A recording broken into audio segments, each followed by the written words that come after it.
Welcome back to the Real Estate Standard Podcast, episode 9 for the week of February 17th, 2026, where commercial real estate and Bitcoin collide. I'm your host, Tim Kotzman. Each episode here, we break down how serious operators, investors, and developers stay competitive and profitable in the 21st century by examining commercial real estate through the lens of Bitcoin.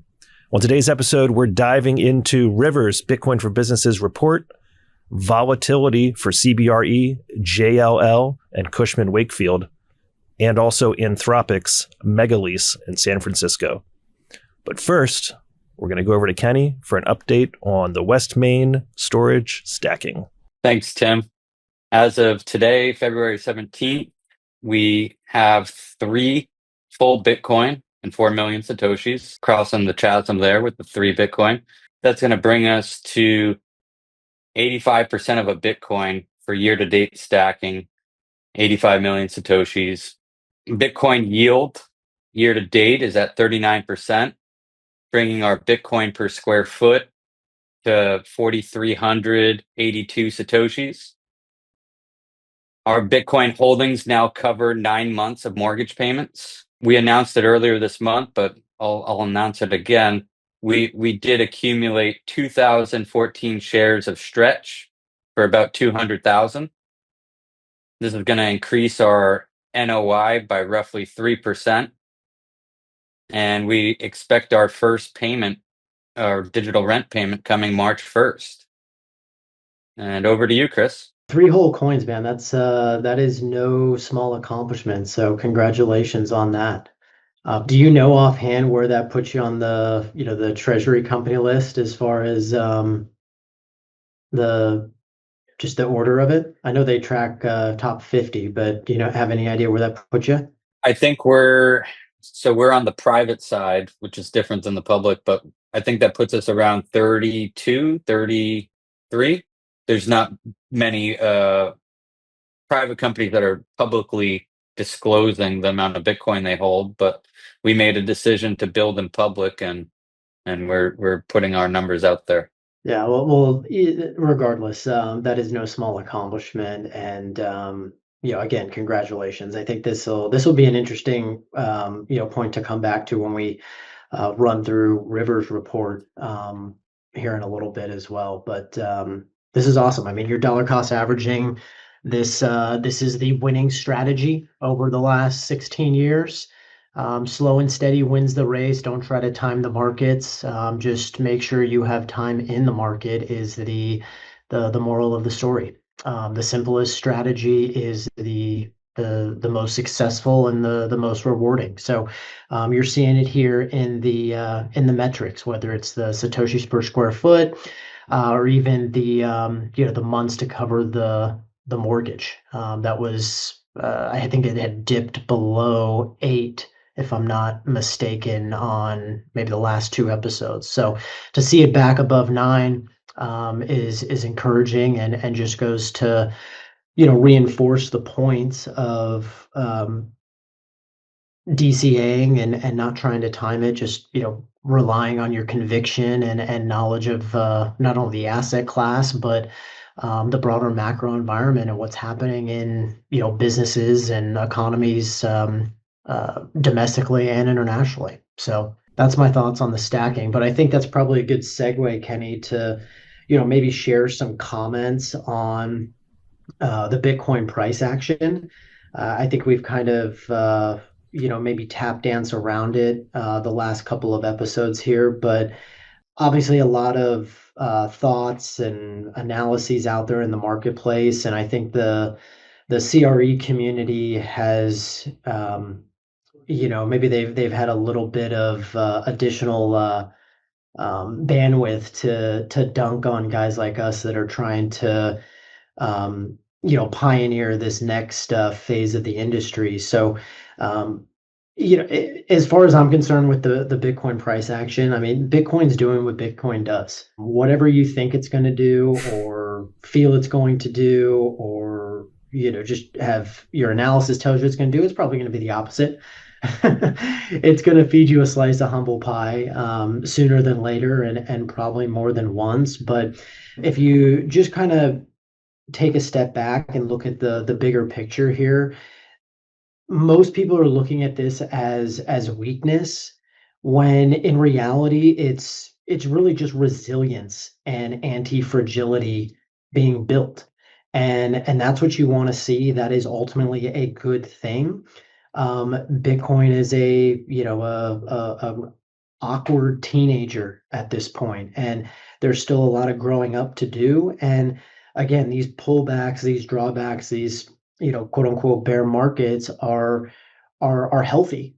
We need this, and again, it's just it's resilience being built, and maybe that's not the way that the real estate community wants to look at it, but you kind of compare it to the fiat system, a debt-based system that real estate operates in, and the excess leverage, the malinvestment is rarely allowed to, clear and flush itself out.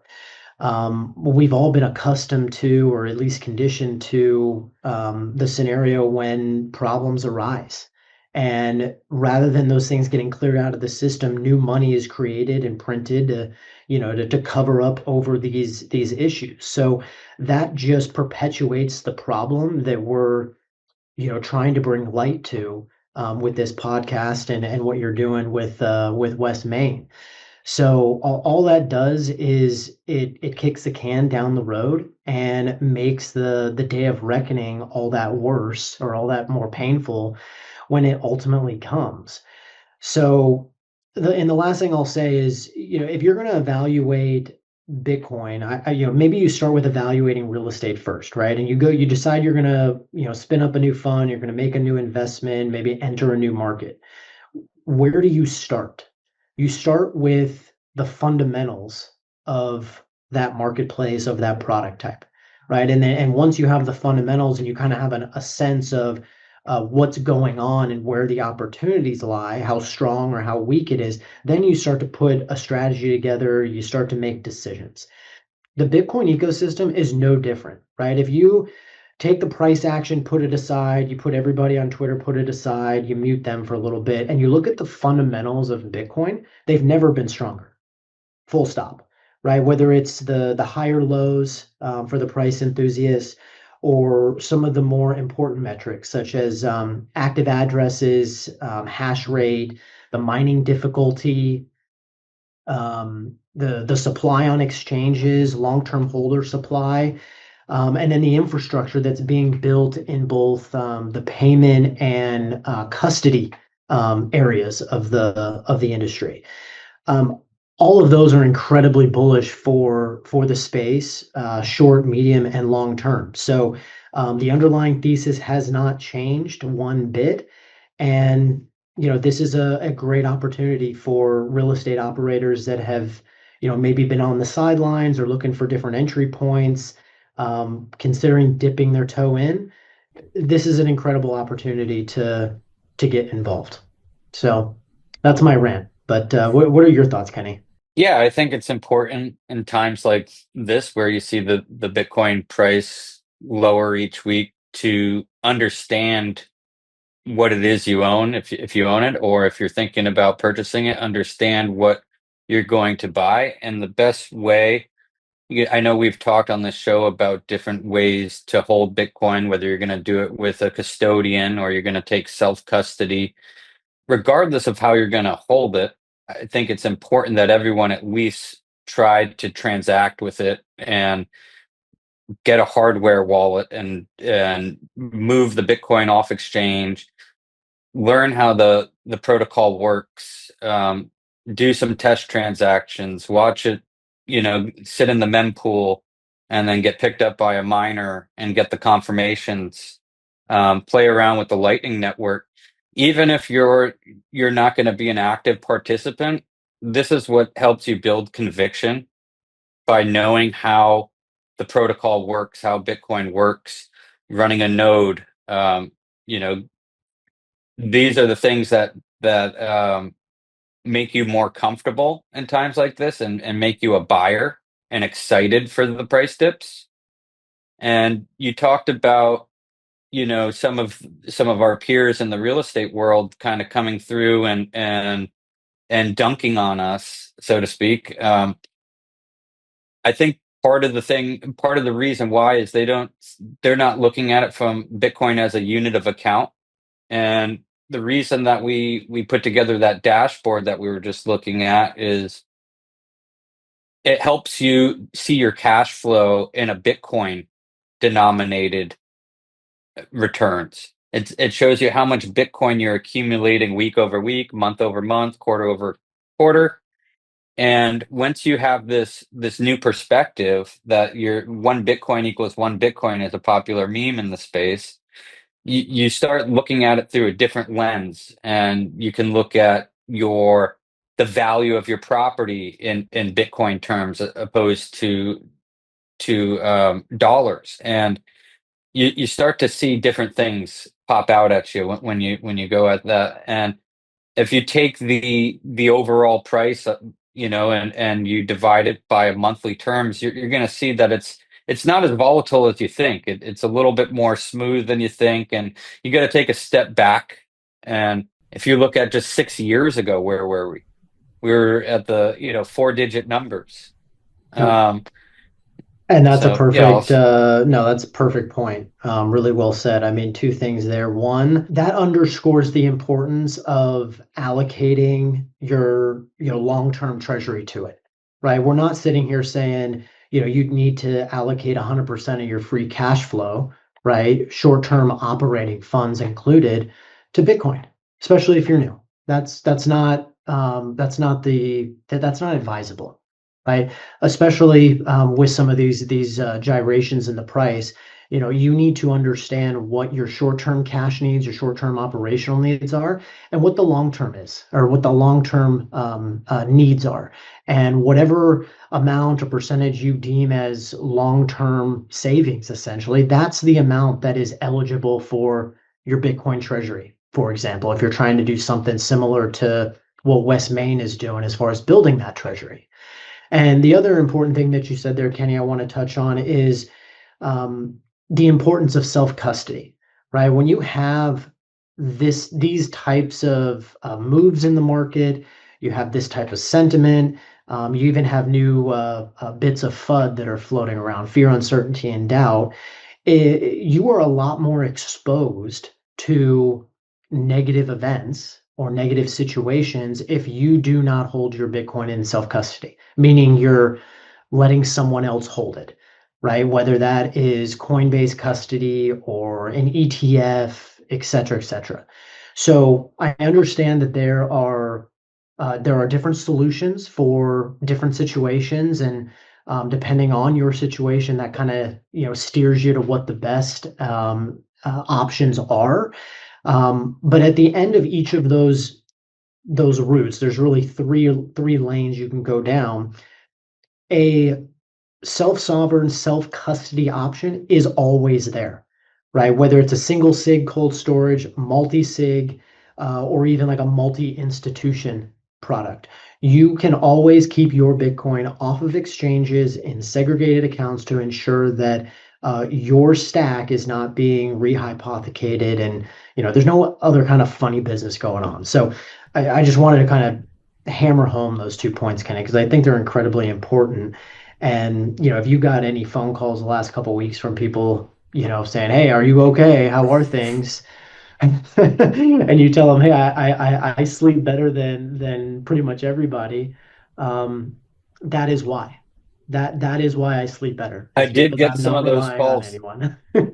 I did get some of those calls last cycle. I'm happy that the calls that I got this past week were, "Hey, should I be buying more?" So Yeah. it means I've been doing my job, and people are getting a foothold on the Bitcoin. Yeah.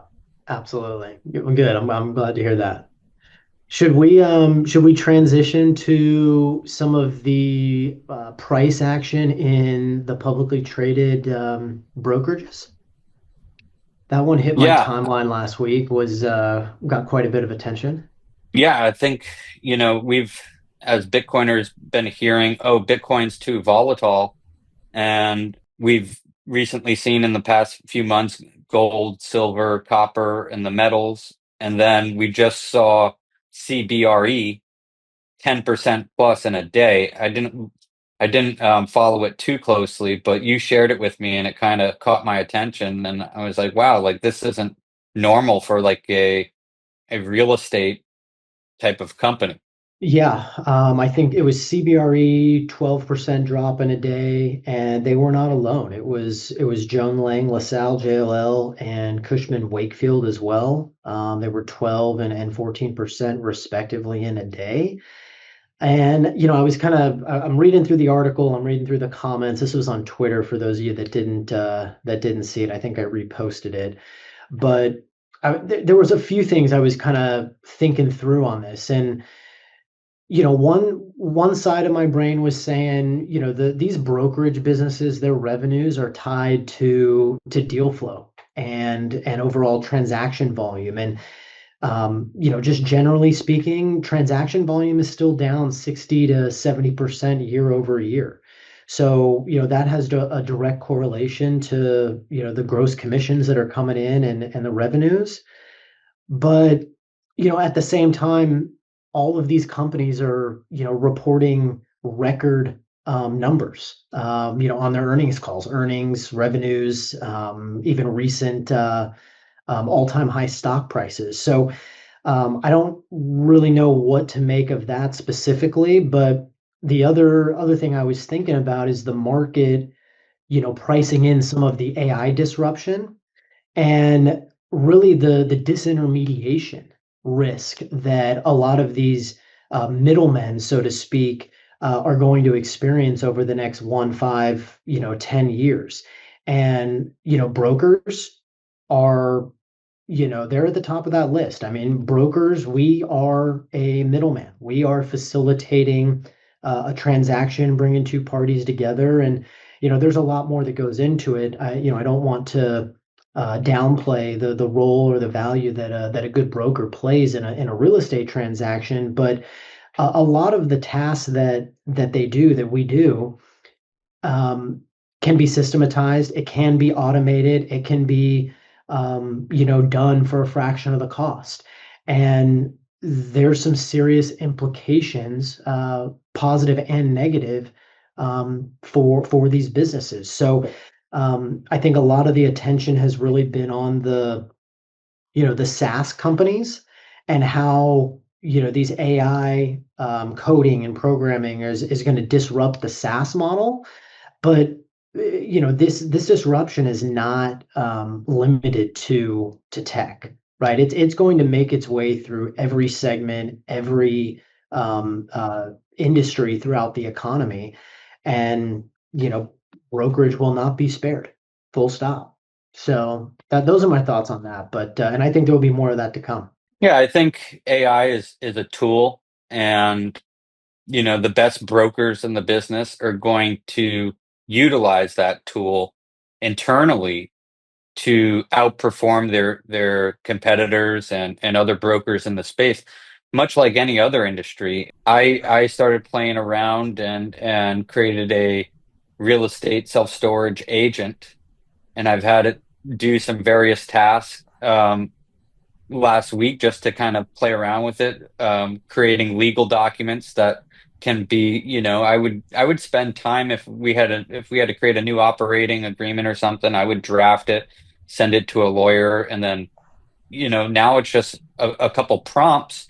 You can mention the parties involved and create these operating agreements. A more complex task that I experimented with was a feasibility report.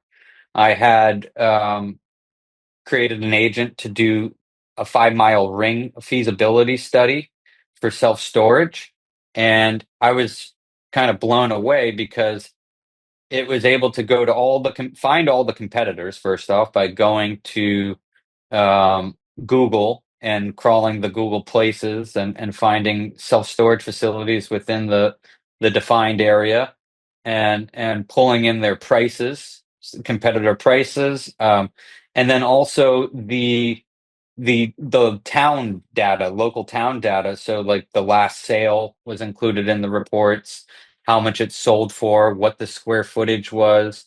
And these reports, professionals in the space would charge $5,000, $10,000 per address, right? And so when you're evaluating, and this can be used for it doesn't have to be self-storage, it could be retail. Is there demand for more retail in this area? And it can go crawl these local towns, municipalities. It can get their data and compile it, aggregate it, and crunch the numbers for you and save you time and money while doing it. And so I think brokers that real estate professionals that start learning this stuff and have various agents in which they can assign a task to for a particular property, for a particular use case, for a particular client. I think it's going to save time and be able to provide better data, better information that's going to make these real estate professionals stand out above the rest. So I think it's not a matter of going obsolete.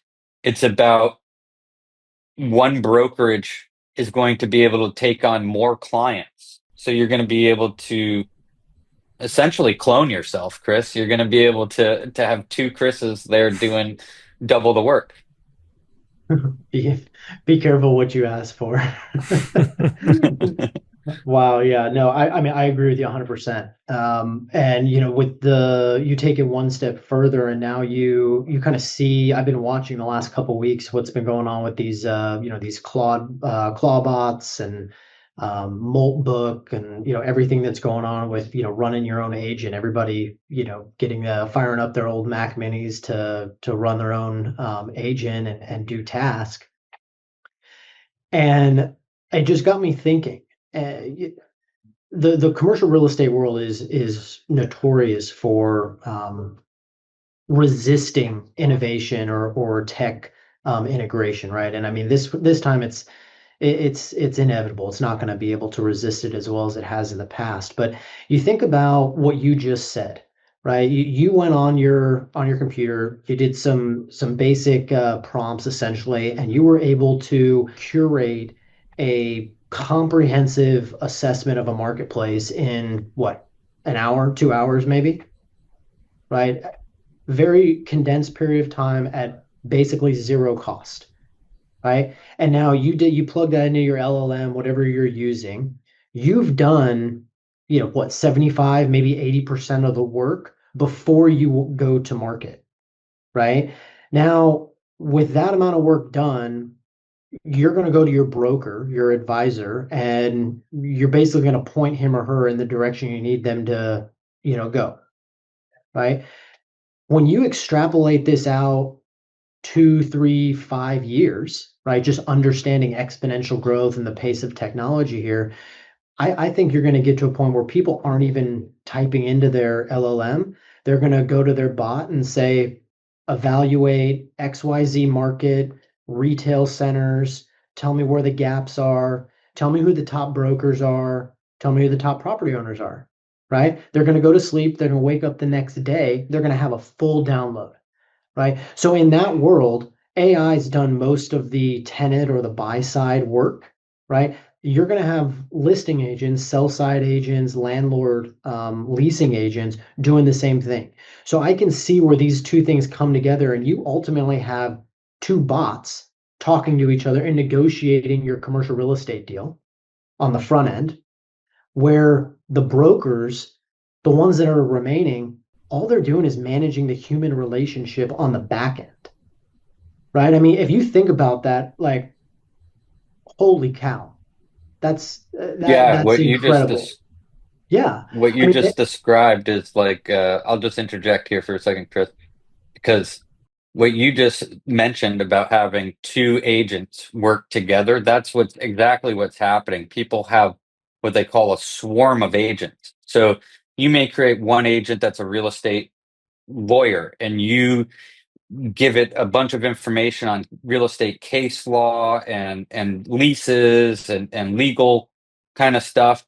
And then you might have another agent that is a real estate marketer, and it's constantly um, like I'll give you an example for self-storage. Maybe it's crawling Zillow looking for people that just listed their house for sale, and then you send out a targeted piece of mail saying, hey, you just listed your house for sale. If you need a self-storage unit, 10% off. And then to go one step further, you said, you might give it a big task and you wake up the next morning. I think where it's going is you wake up in the morning and it's like, hey, Chris, we just found this great location that met all your search results. It was just posted 10 minutes ago. You need to make an offer. Here's what I advise. Here's the best use case. Here's your potential profit. Here's a good lender for you. And it's just going to have everything ready. Do you want me to move on this? Do you want me to go make an offer? And it's like, yes, no. I mean, that's where we're going. Yeah, but you're exactly right. And I mean, certain estimate, let's just say in today's CRE space, like estimates are around 100,000 commercial real estate brokers, right? Regardless of their production level and all of that, there's about 100,000 of us. In the world you just described, I was having this conversation last week with somebody, and I said, what is there, 30,000 CRE brokers by 2030? In the scenario you just described, I think it's even less than that, right? Is it 15,000 or 20,000? I mean, you're talking about a reduction of, 70, 80% over a 5-year period. And in addition to that, the ones that remain, you're going to see massive fee compression, right? You're not going to be able to justify 6%, 4%, whatever you're getting in your market today. So there's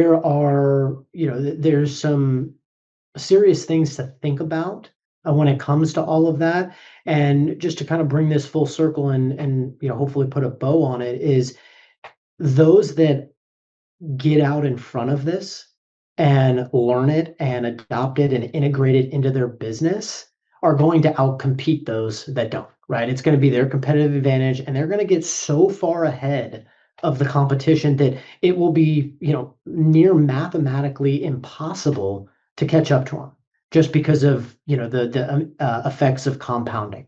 Yeah, I think that there's going to be less professionals in every industry, not just real estate, right? And the ones that remain are essentially going to have these teams, these AI agent teams behind them, and they'll have people managing these things, right? Like Yeah, it's just that you're going to be able to get a lot more done with a lot less. that's exactly right. I'm excited for it. Me too. Me too. I mean, and maybe that's it's obviously a little self-serving because we're on the tip of the spear with all of this, and it gets us excited. We're not not running away from it, but yeah, it's exciting stuff and an exciting time to be alive for sure. But it's no different than what we've been saying about Bitcoin, right? Bitcoin is a new tool that enhances and complements the real estate asset. The AI is the exact same thing, is all it is. So I think the one thing I'll say is the AI seems to be like the new shiny object that everybody's running to, and for good reason, right? There's a lot of value being added, and there's two camps of people. There's people that think that it's overhyped, and then there's people that have actually experimented and gotten value from it and realized that this isn't hype anymore. And it might have been hype for the past few years, but there's been a major shift, um, a major new unlock. And I think it's just going to catch a lot of people by surprise until they see something like, "Whoa, how did you do that so quickly?" Or how did you complete this task? It's going to take kind of some hand holding to get people on board, but once it starts, it's not going to stop. yeah. So hold on. Let me ask you this. Let me just play a little devil's advocate here, I guess, to some extent. So now that we have laid out the future of AI commercial real estate and have, prophesized that all office jobs are going to zero and they're obsolete, what the heck do you make of this Anthropic lease in downtown San Francisco for 500,000 square feet? I think that Office Space, like a few episodes ago, I guess I was wrong when I was saying it. I was saying that like nobody's going to return to the office, and that Office Space is done, and you were talking about some repurposed office spaces that were getting converted. I wasn't paying attention to like these companies like Anthropic, and even OpenAI is looking to lease a similar amount of space. There was an article, they haven't closed on it, but I think that they're getting these properties at a deep value discount because they're like like the last person that would want to lease that amount of space, office space. The So tenant I of think last it, resort. yeah, I think that they're able to, they're not going to use these as data centers, but maybe they're going to use them as agent centers. These agents, like you mentioned, can run on like a Mac Mini. They're not literally running on these devices, but it's like agency for the device. So if they have a Mac Mini, now they have an Apple ID. They have they're able to um, send they're able to send like text messages and get the blue bubbles, and it's not like an AI kind of green text that you get from a VPS somewhere. It's got an Apple ID. You can assign it a voice over IP phone number. You can start giving it full control of a device, so it can have its own accounts and its own agency, just like a person would. Um, yeah, so I think that these guys are going in knowing that this is the most discounted real estate out there, and they can utilize it in ways which traditional operators haven't even thought of or haven't even understood yet. So, like these computers, like basically every person in an office was already had a laptop or a desktop at their desk, right? So they can use that as like an agent. So it's like it could be offices filled with just computers, is what I'm saying, Chris. Like you might not have Yeah, actual people in those offices. I think it's going to be more computers and desktops. interesting. Yeah, I mean, I saw the article and I did chuckle to, at first. It's like, the technology that is supposed to, completely obsolete all white collar work is, responsible for the largest office lease since COVID, right? In downtown San Francisco. Like there there's something about that made me stop and just kind of think it through. But all kidding aside, I mean, I did look into this a little bit more, and in all fairness, like they have two other leases just down the street, off of Howard, 500 and 505 Howard Way, I believe, totaling 330,000 square feet. Both of those leases expire in 2028. So, just from my brokerage background, that tells me that they were, to your point, Kenny, seeing the opportunity in the market. Hey, we've probably more than likely bottomed out here. Let's grab some high quality space today at a discount, and allow it to facilitate our growing footprint, our growing operational needs, whether that's humans or computer driven, server driven. So that does make a lot more sense.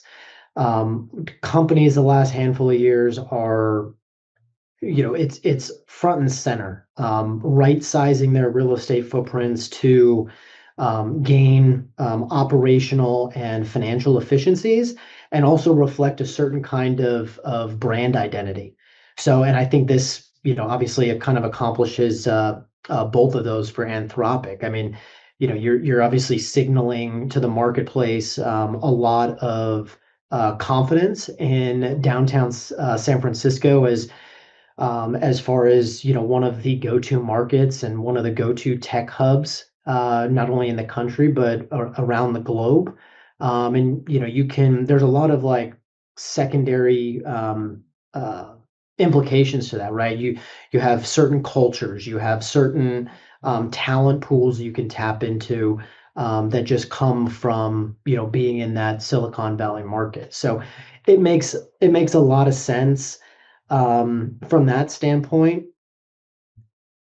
On the hand that it doesn't, it's like these guys are making a really, really big bet on California when pretty much every other like notable operator in the market is leaving California.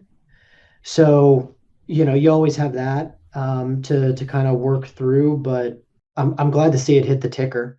San Francisco was due for some positive news and something to help stabilize that office market. I think I saw it's something like 35% vacant, maybe closer to 40% vacant. Yeah, yeah. Um, I mean, there's office space everywhere available there. So we'll see.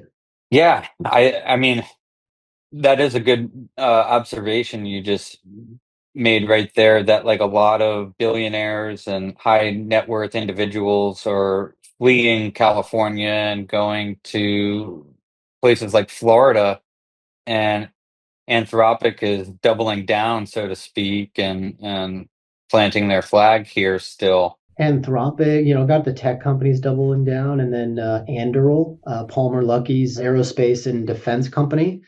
I mean, they are gobbling up space at a insatiable pace here in Southern California. They just did another couple 100,000 feet in Long Beach, within the last couple of weeks. So maybe there's something specific to that industry that incentivizes them to stay in these markets. I don't know, but probably tech, or excuse me, talent related, but who knows? I'd have to look into that a little bit more. You mentioned Palmer Luckey. Doesn't he have a Bitcoin bank or a bank that's coming out, or partnership with Peter Thiel? I might have That scrolled by a post about that. I don't know if you know anything. We might have to come back to that another time, but that I don't know. I have not okay. heard that. Maybe you dig into that one for next week and come with some updates there. That'd be interesting. But why don't we round this out with the River Business Report?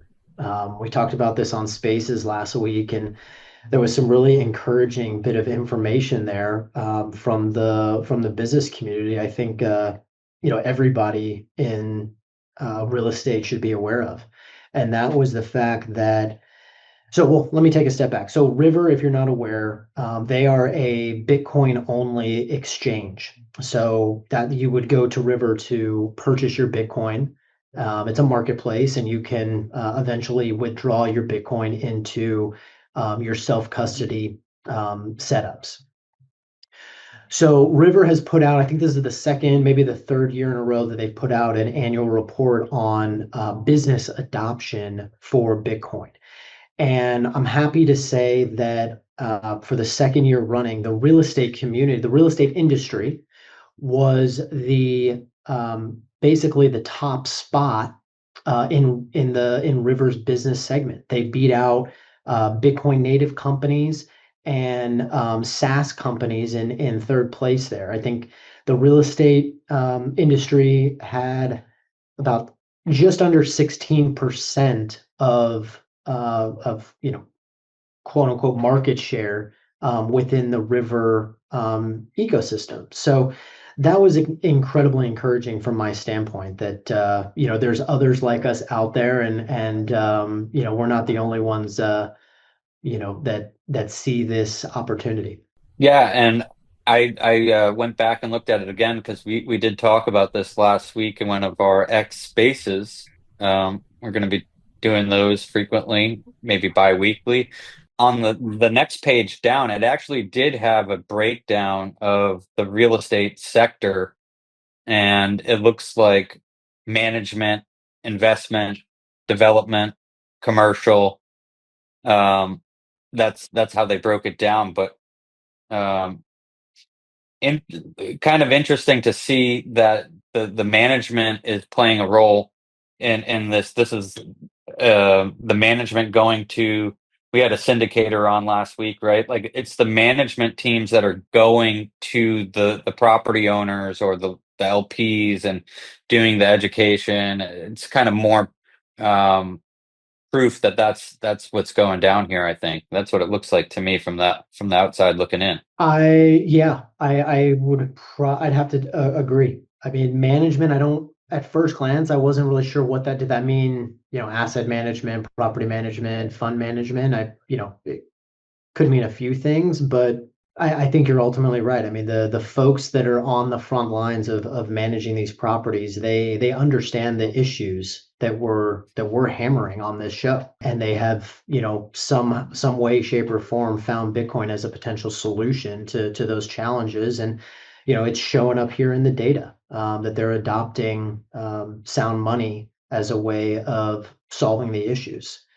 The smallest segment of, commercial, quote unquote commercial. I don't know what that means exactly. I was just going to throw out and guess maybe it's commercial real estate. It seems like residential is the first mover in many parts of real estate, whether it's the loans that we've been digging into, the lending products. But it seems that residential is going to be the first mover in the space. It's a larger total addressable market, so it kind of makes sense that I don't know. That's just my two cents.